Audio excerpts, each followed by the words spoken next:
वालिदा और बाबा को सबसे ज्यादा यही चीज पसंद है कि आप सब लोग ऐसे ही हमेशा इकट्ठे रहें। ऐसे ही है, बिल्कुल। हम लोग हमेशा हमेशा एक साथ रहेंगे। जिस मकसद पर यकीन रखते हैं, बाबा की गैर मौजूदगी में उसके लिए लड़ते रहेंगे। हाँ हाँ, बिल्कुल। तो क्या बोरान साहब की तरफ से कोई खबर नहीं पहुंची अभी तक? और कबीले में भी कोई नहीं आया? यकीनन बाबा जरूर कुछ जानते हैं अलाउद्दीन। हमें जल्द उसका पता चल जाएगा। हमें जो काम दिया गया था हमने सही तरीके से पूरा किया, अल्हम्दुलिल्लाह। एक और दिन गुजरने को है मगर कोई खबर नहीं आई। सूरत हाल के मुताबिक उनका पीछा करना होगा मेरे भाई। ठीक है औरहान भाई।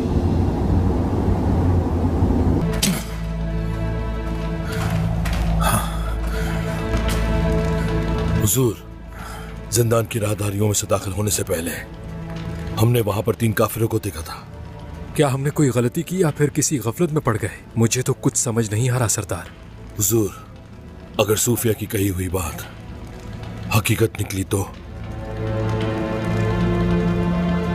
वो मजबूरी का फायदा उठा रहे हैं।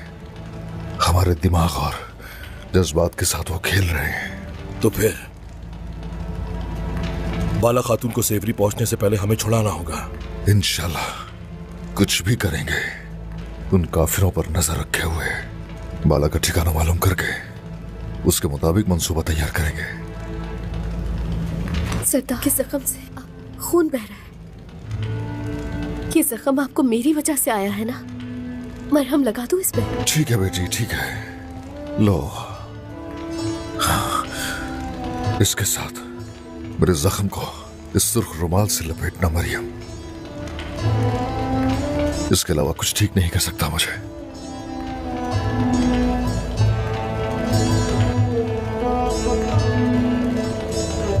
हुजूर, जख्म को दागना होगा। जिस साजिश का तुम्हें सबसे ज्यादा भरोसा था उसका क्या बना सोफिया? उस्मान हमारी सरजमीन पर आया और तुम्हारे बेवकूफ सिपाहियों ने उसे अपने हाथ से जाने दिया। आखिरी दफा बचकर निकला है, लेकिन वो कब तक हमारी पहुंच से बचेगा? बाला हलीमा नामी लड़की के बारे में बात कर रही थी।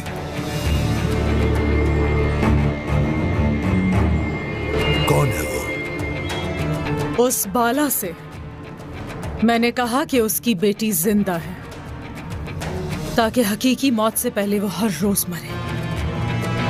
साजिशों पर साजिशें रचा रहे हो सुर्ख बालों वाले, लेकिन उस्मान एक बहुत बड़ी साजिश के साथ यहाँ आएगा।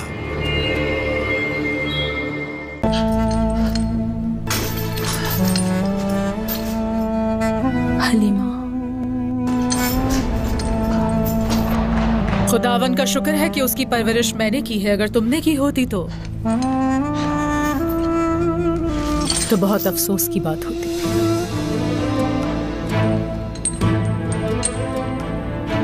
सोफिया,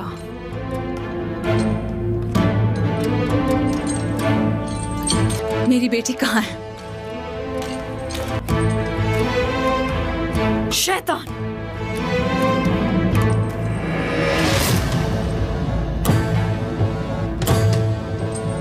हलीमा,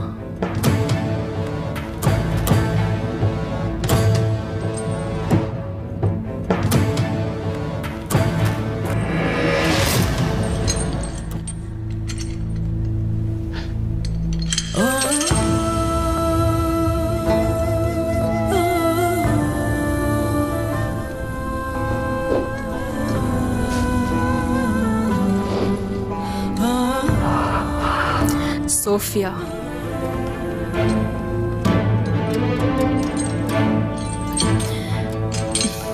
मेरी बेटी कहाँ है?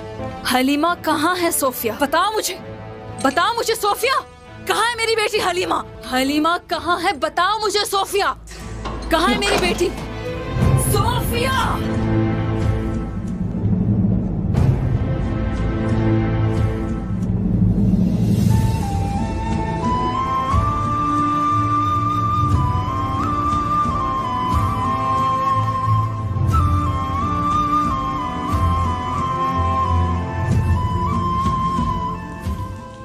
किसी के माजी की कुछ हसीन यादें होती हैं। मेरी बेटी, मेरी हालिमा।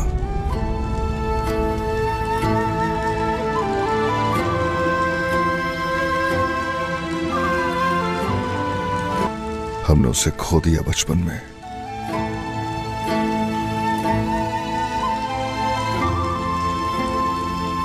तुम्हारी उम्र की होती अगर वो आज जिंदा होती।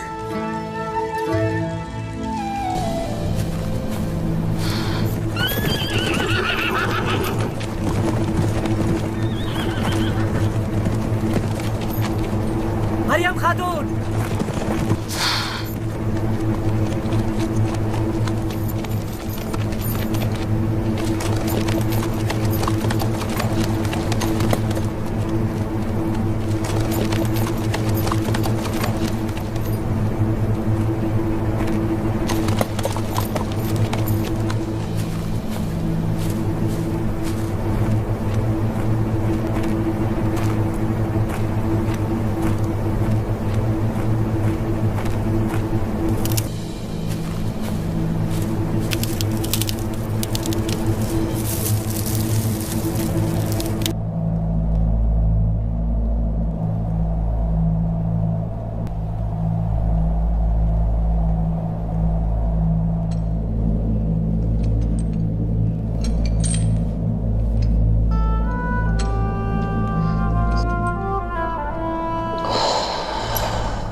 हलीमा,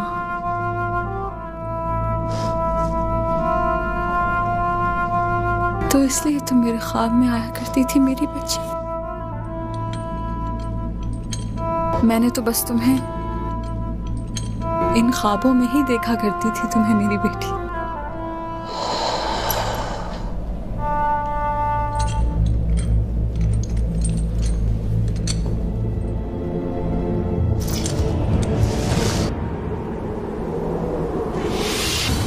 सिपाहियों, उस्मान और उसके साथी वो बचकर जाने ना पाए।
के बीच जहां लोगान अल-तोगा से सामना करता है, उसकी आंखों में आत्मविश्वास की एक अलग ही चमक होती है और वह सख्त लहजे में कहता है, मैं अजीम कमांडर लोगान हूं। मैं कभी भी किसी तुर्क के साथ इत्तेहाद कबूल नहीं करूंगा, बल्कि मैं उनकी लाशों के ऊपर से गुजर जाऊंगा, लेकिन उन्हें अपना साथी नहीं बनाऊंगा। अल-तोगा उसकी यह बात सुनकर गंभीरता से पूछता है, तो फिर हमारा अगला कदम क्या होगा? इस पर लोगान ठंडे स्वर में उत्तर देता है, फिलहाल हम वही करेंगे जो एहसन बेके ने कहा है। हमें थोड़ा इंतजार करना होगा, जब तक कि उस्मान अमन पसंदी के जाल में पूरी तरह फंस न जाए। जैसे ही वह पूरी तरह बेफिक्र होगा, हम अपनी काली तलवार उसकी छाती में उतार देंगे और उसका दिल निकालकर बाहर फेंक देंगे। दूसरी ओर हसन बेके, उस्मान साहब और उनके परिवार के साथ एक शानदार खाने की मेज पर बैठी होती है। मोमबत्तियों की हल्की रोशनी में माहौल शांत दिख रहा होता है। इस दौरान बाला खातून उसकी ओर देखकर मुस्कुराते हुए कहती हैं, आखिरकार हम वाकिफ हो गए कि आप कौन हैं, हसन बेके। हसन बेके अदब से सिर झुकाकर उत्तर देती है, बाला खातून, आपने मुझे बहुत इज्जत बख्शी है। इस पर बाला खातून उसकी आंखों में देखकर जवाब देती है, इज्जत आपने हमें बख्शी है। आपने हमारे लोगों और हमारे परिवारों की हिफाजत के लिए ढाल बनने का फैसला किया है, यह बहुत बड़ी बात है। इस दौरान उस्मान साहब भी अपनी बात रखते हुए कहते हैं, हमने देखा और सुना है कि हमारे लोग अपने मौसिनों, रखवालों को कभी नजरअंदाज नहीं करते और आपकी वजह से हमारे लोग, जो सरदार लोगान के खिलाफ खड़े हैं, अब और मजबूती से एकजुट हो गए हैं। यह सुनकर एहसन बेके के चेहरे पर एक हल्की मुस्कान आ जाती है। वह सिर हिलाकर कहती है, बिल्कुल सही उस्मान साहब। सच कहूं तो जो लोग हक के साथ खड़े होते हैं वही असली इत्तेहाद को यकीनी बनाते हैं। लेकिन मेरी असली ख्वाहिश यह है कि मैं आपके साथ मजबूत संबंध बना सकूं। वैसे एहसन बेके आगे कहती हैं, मेरा बेटा सरगो भी इस दावत में शामिल होना चाहता था, लेकिन वह हमारे इमदादी दस्ते का स्वागत करने गया है। उस्मान साहब उत्सुकता से पूछते हैं, तो क्या मदद आ चुकी है? एहसन बेके हल्के से सिर झुकाते हुए जवाब देती है, हाँ, बिल्कुल। इसके बाद वह उस्मान साहब से एक और सवाल पूछती है, वैसे आपके शहजादे कहाँ हैं? इस पर उस्मान साहब संजीदगी से जवाब देते हैं, शायद वे आपके बेटे जितने अहम काम में व्यस्त न हों, लेकिन मेरे बेटों के पास भी जिम्मेदारियां हैं। इस दौरान माहौल थोड़ा गंभीर हो जाता है।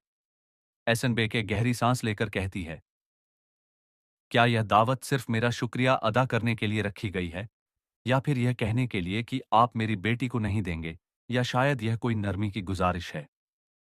इस पर उस्मान साहब मुस्कुराकर कहते हैं, नहीं, इसके बिल्कुल उलट। वक्त खत्म होने से पहले मैं महसूल अदा करूंगा। यह दावत इसी बारे में है।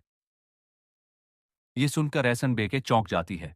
तभी दरवाजे से एक सिपाही अंदर आता है और बताता है कि सार किले के हिसार से अलाउद्दीन गोंजा के साथ आगे बढ़ रहा है। दूसरी ओर दरवाजे के बाहर खड़े सिपाहियों को देखकर गोंजा चिंता में पड़ जाती है और अलाउद्दीन से कहती है, वे सोफिया के दरवाजे पर पहरा दे रहे हैं, अब हम क्या करेंगे? अलाउद्दीन आत्मविश्वास से उत्तर देता है, हम पहरा संभालेंगे। गोंजा उलझन में पूछती है, कैसे और कहां जा रहे हो? अलाउद्दीन बिना रुके आगे बढ़ता है। जब वे दरवाजे पर पहुंचते हैं तो वहां खड़ा सिपाही उनसे सवाल करता है, तुम यहां क्या कर रहे हो? कौन हो तुम? इस पर अलाउद्दीन बिना हिचकिचाहट जवाब देता है, हम कुमानदार हैं, रिश्तों के हुक्म से पहरा देने आए हैं। सिपाही उलझन में पड़ जाता है और कहता है, अभी पहरे की तब्दीली में बहुत वक्त है, फिर तुम यहां क्यों आए हो? अलाउद्दीन चतुराई से उत्तर देता है, मैं नहीं जानता, लेकिन जो सुना है उसके मुताबिक तुर्क दोबारा सोफिया से फरार हो गए हैं। यह मामला संवेदनशील हो सकता है, इसलिए हमें किसी को कुछ नहीं बताना चाहिए। यह सुनकर सिपाही थोड़ा असमंजस में पड़ जाता है और चुप हो जाता है। अजात हुई सादूर्या। इधर इफ्तारी के बाद एहसन बेके गंभीर स्वर में पूछती है, उस्मान साहब, महसूल देने के लिए आपने इतना सोना कहां से लाया? इस पर उस्मान साहब संयम से जवाब देते हैं, अयाज बेके गनीमत से हासिल किया हुआ सोना लेकर आएंगे, जो हमारे बाहरी कबीले से यहां पहुंचाया जाएगा। यह सुनकर एहसन बेके थोड़ा परेशान हो जाती है।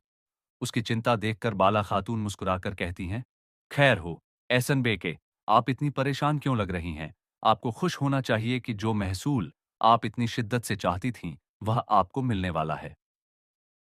एहसन बेके हल्की मुस्कान के साथ उत्तर देती है, मुझे महसूल से ज्यादा खुशी इस बात की है कि हमारे बीच सुलह की गुंजाइश बन रही है। अचानक एक सिपाही अंदर आकर ऐलान करता है, हुजूर, सेन बेके खातून का बेटा सरगो आया है। यह सुनकर उस्मान साहब उत्सुकता से कहते हैं, तो उसे इंतजार क्यों करवा रहे हो? उसे अंदर लाओ। जैसे ही सरगो अंदर आता है उसकी हालत देखकर एहसन बेके चौंक जाती है। वह तुरंत खड़ी हो जाती है और चिंतित स्वर में पूछती है, यह क्या हालत बना रखी है सरगो? सरगो हांफते हुए उत्तर देता है, जब हम छावनी में फौजियों से मिलने गए तो हम पर हमला हो गया। एहसन बेके गुस्से में सवाल करती है, किसने इतनी जुर्रत की? सरगो गहरी सांस लेकर कहता है, लोगान। लोगान के सिपाहियों ने हम पर हमला किया। यह सुनकर उस्मान साहब और उनके साथी दिल ही दिल में बहुत खुश हो रहे होते हैं, क्योंकि यह उनके पक्ष में एक मजबूत मोड़ साबित हो सकता है। यहां आपकी दी गई स्क्रिप्ट का विस्तृत और प्रभावशाली पुनर्लेखन प्रस्तुत है। शुरुआत में हम देखते हैं कि लोगन अपने खेमे में अकेला बैठा होता है, सोच में डूबा हुआ। तभी अचानक खेमे के दरवाजे पर हलचल होती है और एहसन बेके अपने सिपाहियों के साथ वहां दाखिल होती है।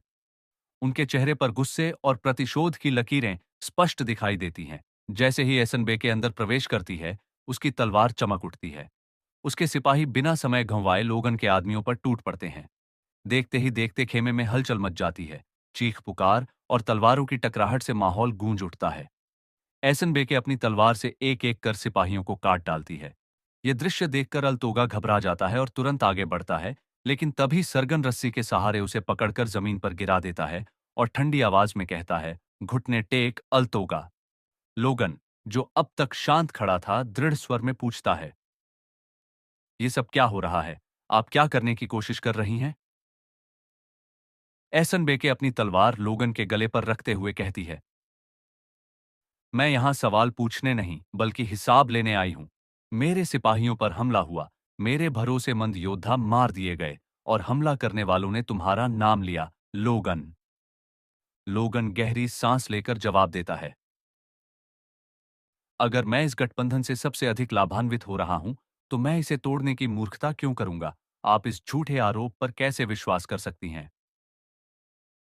एहसन बेके तलवार पीछे करती है और गंभीर स्वर में कहती है, हो सकता है तुमने हमला न किया हो, लेकिन उस्मान की चालें कुछ और ही इशारा कर रही हैं। हमला ऐसा किया गया कि हर जगह तुम्हारा नाम उभर कर आया। लोगन मुस्कुराकर कहता है, मैंने पहले ही कहा था, तुम्हारी चालें उस्मान को गिराने में सफल नहीं होंगी। वो सिर्फ मरने के लिए पैदा हुआ है, तो क्यों ना हम उसे अब भी खत्म कर दें? लेकिन एहसन बेके तुरंत कहती है, नहीं, जब वो हमारे खिलाफ खेल खेल रहा है तो हम भी उसे उसी की चाल में फंसाएंगे। लोगन उत्सुकता से पूछता है, कैसे? एहसन बेके कहती है, उस्मान महसूल अदा करने पर